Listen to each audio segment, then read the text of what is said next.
মুখ্যমন্ত্রী সফরে জোড়া উদ্যোগ, শিল্প গড়ার প্রস্তাব ও সাংস্কৃতিক চুক্তি মমতার। পৃথিবী বিখ্যাত যারা সংস্থার সঙ্গে বৈঠক করেন বাংলার মুখ্যমন্ত্রী মমতা বন্দ্যোপাধ্যায়। তারা নিজেদের ব্যবসা প্রসারিত করতে চাইছে বাংলায়, যে কারণে বেসরকারি কোম্পানির সঙ্গে অংশীদারিত্ব স্থাপন করে উৎপাদন স্থানান্তর করতে চায় এই রাজ্যে।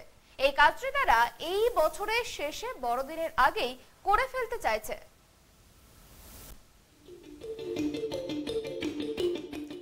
স্পেন থেকে লগ্নি টানতে গিয়েছেন বাংলার মুখ্যমন্ত্রী মমতা বন্দ্যোপাধ্যায়। গোটা দেশ নজর রেখেছে তার এই স্পেন সফরের দিকে। আদৌ কতটা আলোচনা হলো, কোন কোন শিল্প উদ্যোগীরা বাংলায় বিনিয়োগ করতে উৎসাহ দেখালো, তা নিয়ে নানাজনের নানা প্রশ্ন। তবে একাধিক সূত্রে খবর, বাংলার মুখ্যমন্ত্রী মমতা বন্দ্যোপাধ্যায় মাদ্রিদের ইন্ডিটেক্স গ্রুপের সঙ্গে আলোচনায় বসেছিলেন। এটা মূলত একটি ফ্যাশন গ্রুপ, বিশ্বজুড়ে বেশ নামডাক রয়েছে। তাদের সঙ্গে আলোচনায় বসেছিলেন মুখ্যমন্ত্রী মমতা বন্দ্যোপাধ্যায়। বাংলায় তারা বিনিয়োগ করতে পারেন বলেও আশ্বাস দিয়েছে। খোদ মুখ্যমন্ত্রী এ নিয়ে এক্স প্ল্যাটফর্মে লিখেছেন। তিনি লিখেছেন, টেম্পে গ্রুপ ও ইন্ডিটেক্স যারা বস্ত্রশিল্পের বড় উদ্যোগী, তারা বেসরকারি সংস্থার সঙ্গে গাঁটছড়া বেঁধে বাংলায় তাদের ম্যানুফ্যাকচারিং ইউনিট তৈরি করতে পারে। 2023 সালের বড়দিনের আগে তারা বাংলায় উৎপাদন শুরু করতে পারে। 2019 সালের বেঙ্গল গ্লোবাল বিজনেস সামিটে downstream polymer and plastic industry নামে এটা একটা পর্ব ছিল। সেই মেগা প্রকল্পকে সফল করতে গ্র্যান্ড টেম্পের সঙ্গে কথা বলা হয়েছে। তারা ও তাদের সহযোগীরা ভালো জায়গায় 100 একর ভর্তুকিতে জমি পেলে তারা পিইউ কারখানা তৈরি করতে পারে। সেক্ষেত্রে সরকার সব রকম সহযোগিতা করবে।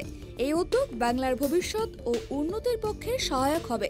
অন্যদিকে স্পেন সরকারের ডিজি স্প্যানিশ ভাষা গুলিয়েরমো এসক্রিবানোর সঙ্গেও বাংলার মুখ্য সচিব হরে কৃষ্ণ দ্বিবেদী এবং মুখ্যমন্ত্রীর মুখ্য উপদেষ্টা আলাপন বন্দ্যোপাধ্যায়ের ও শিল্প ও বাণিজ্য দপ্তরের মুখ্য সচিব বন্দনা যাদবের বৈঠক হয়েছে বলেই খবর।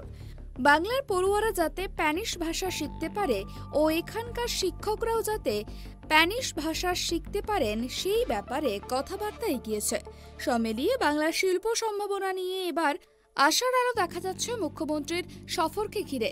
কিন্তু শেষ পর্যন্ত সেটা বাস্তবে কতটা সম্ভব হয় সেটাই এখন দেখার।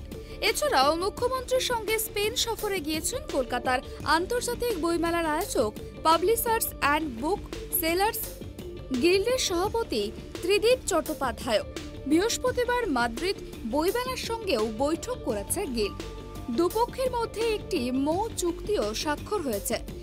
এর ফলে আগামী দিনে বাংলা সাহিত্য ও স্প্যানিশ সাহিত্য এবং সংস্কৃতির আদান প্রদানের পথ আরও মসৃণ হলো বলেই মনে করছেন ওয়াকিবহাল মহল।